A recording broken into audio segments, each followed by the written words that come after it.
What is up, everybody? It is Og here, back with another video. In today's video, we're showing the improved ZG pool. So while I was leveling up my paladin from 56 or 55 to 60 in ZG, I was able to figure out a better strategy to use. We were actually able to get sub 10-minute kills from start to finish of the 11 pack. This also leaves a little bit extra time where you can actually go and get the Jindo Mobs, and we're actually able to get 100 mobs killed in about 16 minutes. Because of the 15-minute reset window that we want to try to focus on and trying to have about 15-minute runs, we're looking at potentially doing 100 mobs every single 15 minutes. Now, granted, the Jindo Mobs don't give as much experience, and so we'll go over that in a little bit. But I wanted to make a full video kind of running through the entire run and some little nuances just to make sure that everybody is aware of them. If you guys just want to skip to the kill phase though, if you're very comfortable with the actual pool itself and you have no issues there and you just want to see the improved kill phase, I'll have timestamps down below that you guys can go and check out. So here we run along this starting pathway, and I highly recommend doing this. One, your boosties can actually get to the rock at the beginning. And so just to point that out right here, this rock over to the left right here is where your boosties want to go. So you want to aggro these axe throwers.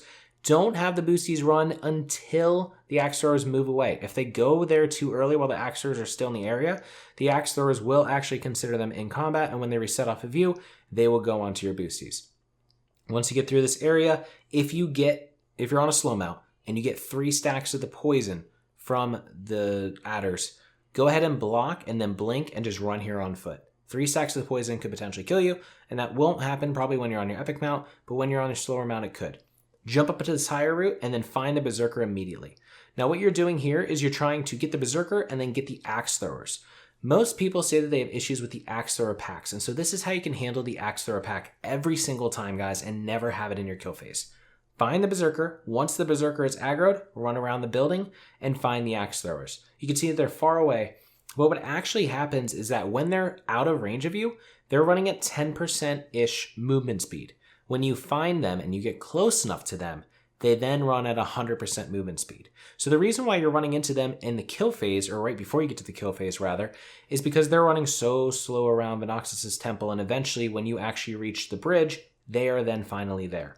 If you run around Venox's temple, you activate them, and then you wait till they get to the bridge itself, they will never be in the kill phase, and you're going to see exactly how that works in the later part of the pool. When you go around the temple, if they are not anywhere in sight, and you still have this berserker walking down this pathway, just go back and pull the berserker. They should not be there when you get to the kill phase. If you see them though, wait until they get to this bridge. Once they get to this bridge and the berserker's in a good area, then you are good to go. At that point, we're going to put on our shields, we're going to slow fall down, but I want to focus on something really quickly, which is the new slow fall. If you guys have used slow fall since pre-patch, you're going to notice a big change with your movement style when you're mid-air with slow fall. It's honestly horrible. You're basically kind of like moonwalking through the air as if there's zero gravity. Before you're just slow falling down a location, now you're very much so gliding, and you can actually bounce off of areas. And so you want to make sure that you cancel your slow fall. What I've done is that I've actually put slow fall into my cancel aura ice block macro. So just like we would cancel aura the ice block to come out of ice block, I now wrote it into the actual macro to also cancel slow fall. So if I want to take off the slow fall buff, all I have to do is press V, which is my cancel aura ice block. I highly recommend taking off your slow fall unless you need to have it up in a few seconds, because it could mess with your actual pathing. When you get to these cubs, make sure you walk out to that candlestick and then go straight in and straight out of this little room to aggro up all of those tigers. You want to do a little kind of semi-circle, I guess, or oval kind of shapes pathway into the actual tigers that will pull all of them without taking any damage.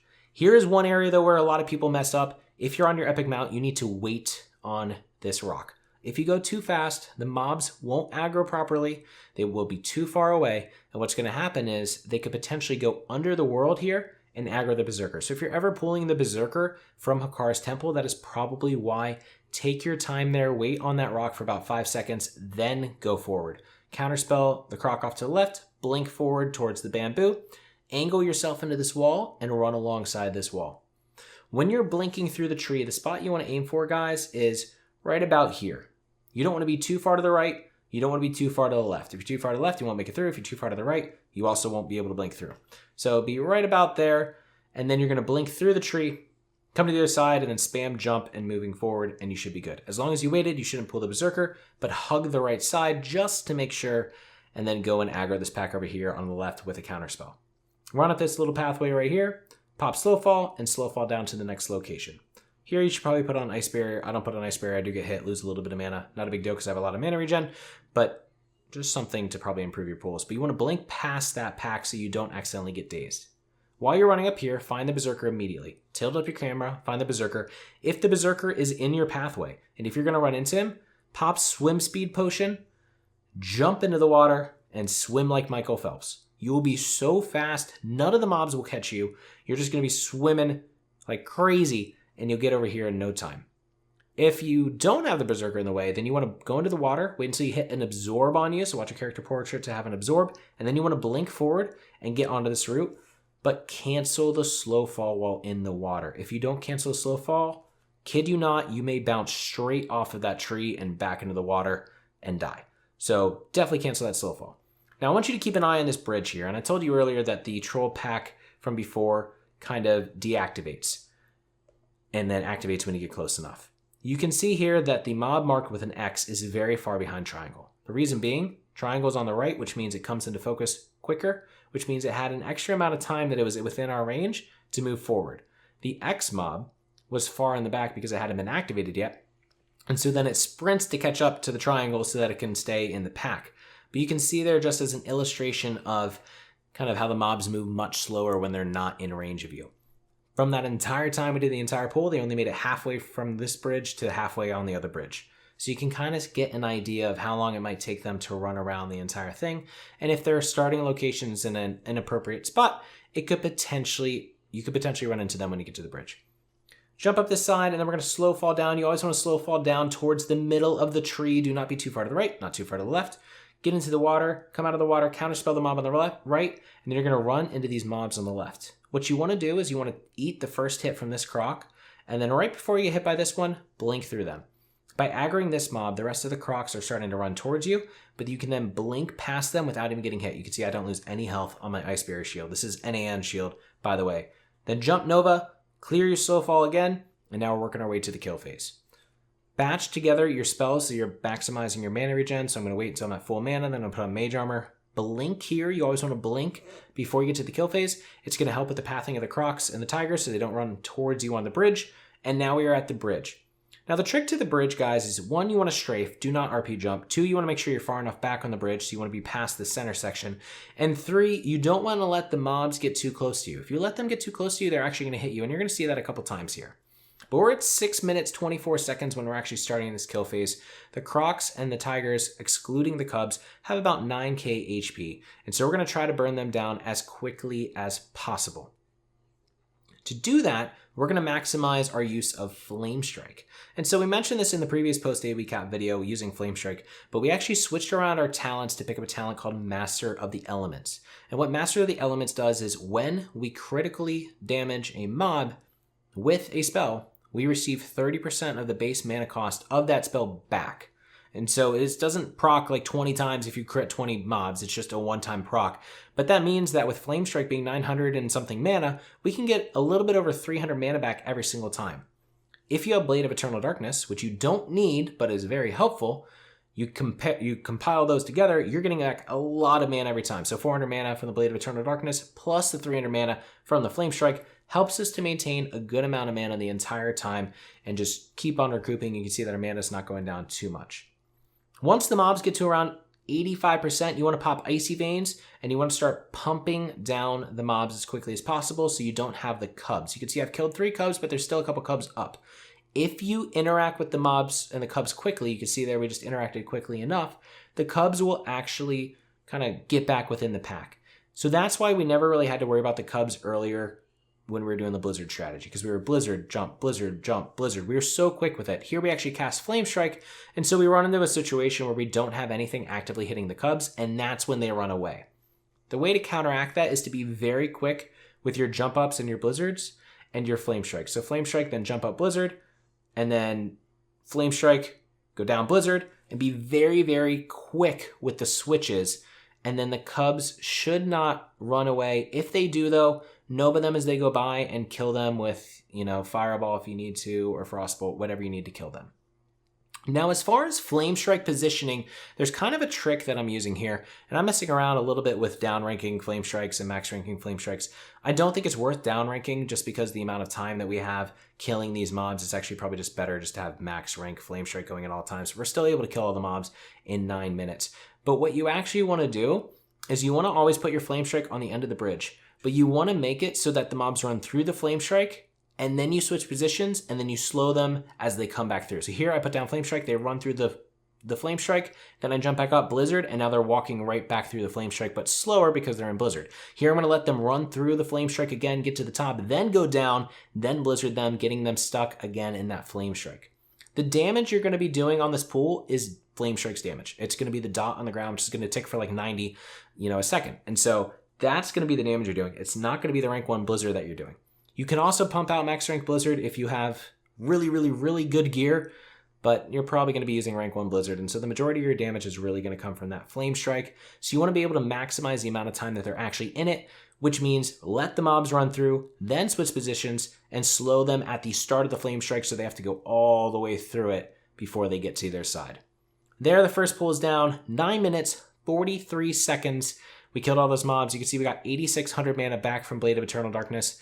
We, however, did not use any mana pots. We only used one of our mana gems, so our mana ruby, and we did not use Evocate. All those combined would have given us way more than 8,600 mana. So as you can see, you could do it without Blade of Eternal Darkness. I will show you a clip, though, with the Blade of Eternal Darkness after this pool, so you guys can actually, see what it would be like without the Blade of Eternal Darkness. So I will show you guys that in a sped up version. But you can see that we can mow down these mobs in 9 minutes and 43 seconds. Once we get down the first set of mobs, it's time for the Jindo Mobs. Now the Jindo Mobs are up here in the top, and previously we didn't really focus on them too much for a few reasons. One, they did a lot of damage. There's going to be some shorter kind of Jindo gnome-like mobs. Those guys have a lightning, kind of like chain lightning effect. Now their damage being spells back in the day before Prepatch and before 2.4.3 did about 900 damage a hit. And so you just weren't able to survive it. So you weren't going to go and pull a bunch of those mobs. And so you really only pulled the Pats with Atai Mistresses and Withered Mistresses. Now, however, those damaging abilities only do about 200 damage a hit. And so it's manageable to actually pull all of the Jindo mobs in the room and then bring them all to the kill phase and take them out. Before going into the room, though, we have to figure out where the Pats are. We saw one Pat before just for a second there with the Serpents, and I'm going to touch on their actual pathing after the kill phase and show you guys that. But then you have this Berserker here, which pats down, pats back up, pats to the left, pats back up, pats down, pats back up, and does that little shape over and over. So I'll show you guys that more after the kill phase. Definitely check out that part of the video. But once he gets out of the way, we have time to pull the Jindo mobs. So I'm going to run in here. Now, the packs that I want to pull is every single pack except for the corner pack. Just a little bit to our left over here in the back corner, so right back in the back corner to the left of where we are now, is a Jindo pack that I probably don't recommend trying to go grab. Reason being, you're either going to have to run around the backside and you're probably going to get caught on the front end and get hit by mobs and just get meleeed to death, or you're going to get dismounted at some point. It's just not going to be a good time. If you want to try to pull them, feel free. I choose to skip them and focus on the packs that are padding. So there's 2 of those. And then the mobs are by the boss, mobs out in the corner, and loot by all the mobs by the entrance. So I run over here, aggro that first pat, aggro the mobs by the boss, end up pulling these sacrifice trolls, perfectly fine to kill them in the kill phase. Don't actually count them in the kill total. The kill total is like 110, including them. Aggro the other pat in this group over to the right, and then aggro the last pack over here. So we now aggroed all of them. We now want to make our way back to the kill phase, but the best way to do this is by waiting. We don't want to get too far ahead because they actually have proximity aggro, which means that if we get too far away from them, they're going to reset. So I wait here, take my time, and then I get onto this highest kind of ledge right here so we can focus on slow fall. You will need Epic Mount to make this jump. If you do not have Epic Mount, you're going to need to use a swim speed potion, swim around the side, watch out for the fish, make sure the fish reset before we go on the bridge, and then go on the bridge and go from there. But assuming you have Epic Mount, you're going to want to aim for this little dark spot on the ledge right there. It's kind of shaped like a baseball diamond in a way, and home plate, or like a V. But there's a little alcove, which I'll show you in a sec once we get there, that you want to aim for. And so we line up our jump, and then we jump and slow fall at the same time. You can see we're slow falling through the air. All the mobs are behind us, and we land on this spot. So you can kind of see here just the terrain. You got this kind of V-shaped format right here. That is kind of like your catch spot that you want to land. Once you stay there, you want to blizzard the mobs as they're coming down. Obviously, you can see that there is a very large amount of mobs coming down towards us. And so you want to blizzard them as they come down and then get to the bridge after one full blizzard. Make sure you switch over to Mage Armor, but use max rank Mage Armor this time, not rank 1, because you actually want to resist the spells. And then slow fall or blizzard them when they get close to the bridge. Similar thing here, guys. You want to be far enough back on the bridge so they'll actually run away. And you really want to focus on making sure that they run away here so that the mobs don't sit there and spam lightning bolt on you. It doesn't hurt bad. As you can see, we're, absorbing the entire thing for now, but it will eventually break your shield. You'll have to waste mana on Ice Barrier and things like that. So try to get the mobs to run away from you as much as you can. We're going to use a similar kind of Flame Strike strat, but we're going to focus more on getting the mobs off the bridge. Reason being, the mobs are actually handling themselves. The Withered Mistresses have an ability called Frenzy. That Frenzy increases their damage, but it also causes them to take damage. And they can put it on the Voodoo Slaves and themselves, which means the Voodoo Slaves can die very quickly. Also pump out some damage, but die very quickly. And then it's really just the Atai Mistresses left, which are going to be at the end. I throw a Dense Dynamite here. Now, Dense Dynamite is something that you can use in both of these kill phases, both the first and the second kill phase, to actually get some mana back with Blade of Eternal Darkness, and it also does a good amount of damage. This obviously is engineering only, but if you're not an engineer, you can use Easy Throw Dynamite 1 or 2, preferably 2, to do a little bit more damage. Dynamite is not capped by the AoE cap, which means you can really pump out some damage here. But you can see we haven't really done much damage, and there already are Withered Mistresses that are dying. You can see on the kill tracker, we're starting to get 5 Withered Mistresses down, 5 Voodoo Slaves down. So you can see that we're starting to take out some of these mobs. And all it is, guys, is just jumping back and forth, just like you would do the Croc kill phase. Your goal is basically to work down all the mobs while not using too much mana. And then once the majority of the mobs are dead, then you can focus over and swap to Blizzard kill phases. I recommend, though, this is going to be a little bit more mana intensive because the Atai Mistresses do have 15,000 health, so it will take you a little bit longer to get them down. Pop mana pots like they're candy. They're pretty cheap right now on most auction houses. If they aren't and you can't afford it, don't do it, obviously. Just take a little bit longer, be more mana conservative. But if you can, just use them just to speed up the kill phase. Here you can see a double stack of the Frenzy, so that Wither Mistress is just basically getting turreted down by that debuff. But you can see that we're working down through a lot of mobs. Already 89 mobs are down. Again, 10 of them are sacrificed trolls. Is it worth doing this pool? So by the end of this, you're going to see this takes about 16 minutes to get all these mobs down. The first pool took about 9 minutes and 40 seconds, which means that this pool took about 6 minutes and 15 seconds. All in all, we kill 110 mobs, I believe, or 109 mobs, I think. But of those 109 mobs, 10 are sacrifice trolls, which give no experience, which means that it's really 99 mobs. 53 of those mobs are from the first pool, which means 46 mobs are from the second pool. Those 46 mobs give half the experience of the tigers and the crocs, so it basically means that we killed 23 additional crocs and tigers. If you take that 23 additional and you compare it to the 46 that we killed during the kill phase itself, that's about half of the mobs for a little bit over half the time. So just from a pure efficiency standpoint, it probably makes more sense to reset. However, there's 2 other factors to consider. First, the loot is much better off these mobs. They actually have the full loot table where the crocs don't have the full loot table. They have a partial loot table, which means you could get Zolian Hacker, which used to sell for a lot back in the day. And it also just opens up to a couple more items. They also can drop a lot of rune cloth and a lot of just raw gold as well. So the loot table is pretty nice. The other beneficial thing is that you're just taking more time to work towards the 15-minute lockout period. Because of the 5 resets per hour, and because instances reset or the lockout counts at the end of the reset, that means that a perfect lockout period for spam running instances over and over and over and over is actually 15 minutes. So your goal is to hit a 15-minute loop so you will never get locked out of instances. So if that's your goal, 16 minutes is pretty darn close to that 15-minute timer. Also, just the fact that you're doing 100 mobs compared to doing 50 mobs, a lot of people probably find that awesome. But just bear in mind that the mistresses and everything like that do only give half the experience of the tigers and the crocs. If you want to take the actual amount of experience you can get while doing this boost, you can look between 45 and 55,000 experience per solo run. So it's a pretty solid amount of experience if you can burn through 4 of those an hour. So just a few other important things to talk about with the actual pool itself. So the Berserker, as you can see here, is coming back to the side. So he'll go down, he'll come back up, and then come out to the left, then go back down, then go back up, and just repeat that pattern over and over. So you can basically pull when he's over far to the left, when he's down there, looping back down towards the south side. And that'd be a good time to pull. Make sure you don't pull him though, because that is 100% of death. There's also the serpents, which pat in a little small circle right through here. You can see them right now coming through this little circle. So they pat through this, so just watch out for them as well.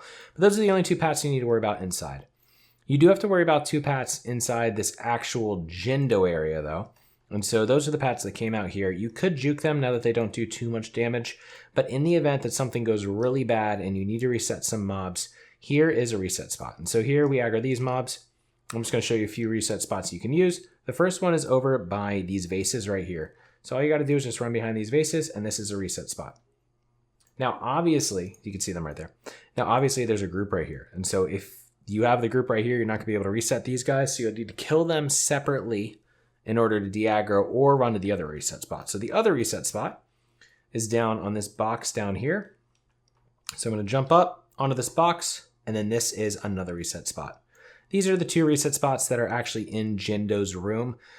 There may be more around to the right side, but these are the 2 that I'm familiar with and that I use in a bad situation. Then there's one actually outside. If you do happen to pull the Berserker for whatever reason, you're outside of Jindo's room, there is one reset spot that you can try to get to. Now the Berserkers are really fast, so you might not be able to get there, but if you have enough time, you can potentially get to this reset spot. Yeah, I'm going to pull the Berserker just to see if we can pull it off. All right. Here's for the test. Oh, we didn't even pull him. Come on, bud. Please. Oh my God, he's so fast. God blessed. This is a bad idea. This is a very bad idea. Got it. This box right here. We pulled it off. This box right here is a reset spot. And so if you guys need this reset spot for whatever reason, mobs go awry, pull extra mobs, pull the Berserker, etc., you can reset here. Only issue is the Berserker is really, really tough to reset. I should have enough distance for him here to reset, but more often, obviously, with how fast he is, he's going to be right on top of you. You might have to Alt F4, wait a few minutes before he actually resets. And so he should have reset after about 4 minutes of being completely out of the game. I don't know if he's actually going to reset here. But those are the 3 reset spots I would highly recommend using. If you do fall into the water, if you miss that jump for whatever reason, pop a Swiftness Speed Potion, run around the side of the island. One thing to make sure that you do, though, is don't get too far ahead of the mobs, for one. Also, you're going to aggro some fish. Fish, if you jump onto the bridge too quickly, will not reset. They'll swim around the island, and then they'll actually come and hit you from below the bridge. So if you ever aggro a fish, make sure that it actually resets before you go onto the bridge. If it's not resetting, jump off onto the bridge, or off the bridge, go over to the tree, and then do a little semi-loop around this, the inside island or the inside kind of area right by Hikaru's temple where we normally would be. And then eventually the fish will reset and then you guys can get away. So while we're hanging out with our friend here, let's go over the talents and the gear. Now this is my geared toon. So the talents and the gear, the gear is going to be pretty good. But I am going to show you a video a quick sped up video of the no dagger pool. So here I'm using Blade of Eternal Darkness on my troll, and my troll's gear is much worse. It's 5-piece T2, but then it's just greens and blues, and I'm actually in Nature Resist gear with the recording. So as far as this guy's gear go, we go for maximum mana per 5, maximum intellect, maximum spirit, maximum mana per 5. If you guys didn't know, spirit actually scales much better with MP5 here. You can see here the amount of MP5 that we're actually getting. So spirit scales at about a 4-to-1 ratio. So for every 4 spirit, you get about 1 MP5. So that's how you can kind of compare whether you should have MP5 or spirit from a piece. But my gear is pretty much good to go. I don't have an enchant on the weapon, but I would have 22 intellect on the weapon just to increase my maximum intellect. But my gear is pretty good. You don't need great gear to do this, as you'll see with the other clip. For the talents is the most important thing. The Master of the Elements for 30% of their base mana refund cost is huge. So for Flame Strike, for example, this is a 960... Did I just miss that? This is a 960 mana cast, which means that if it goes off, and we get a crit, we're going to be getting back 1/3 of that, so about 300. Obviously, we have to get a crit, but if we get that back, we're going to get about 300 mana. When you couple that with the Blade of Eternal Darkness, you can obviously see how much mana we can get back.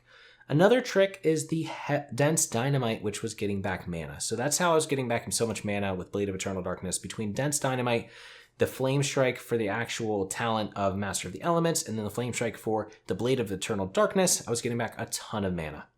The rest of the talents, we have, increased range of fire spells to have a larger range that we can cast our Flame Strikes from.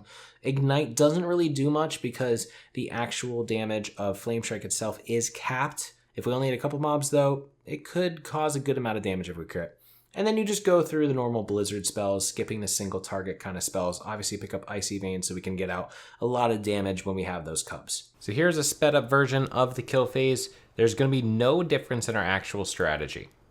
Blade of Eternal Darkness, all it does is that whenever we hit mobs, we're going to get back 100 mana per mob that we hit. And so with there being about 50 mobs, there's a chance for us to get, it's about a 10% proc chance, so about 500 mana back each time. So we're trying to hit as many mobs as possible. The only difference that you could possibly have would be that you don't need to worry about hitting as many mobs with the initial damage of Flame Strike, and you can just go a little bit faster. Outside of that, it's going to cost you a little bit more mana because we don't have that 500 mana back each time. It's costing us a little bit more mana during the actual pool, but you just need to leverage more mana pots.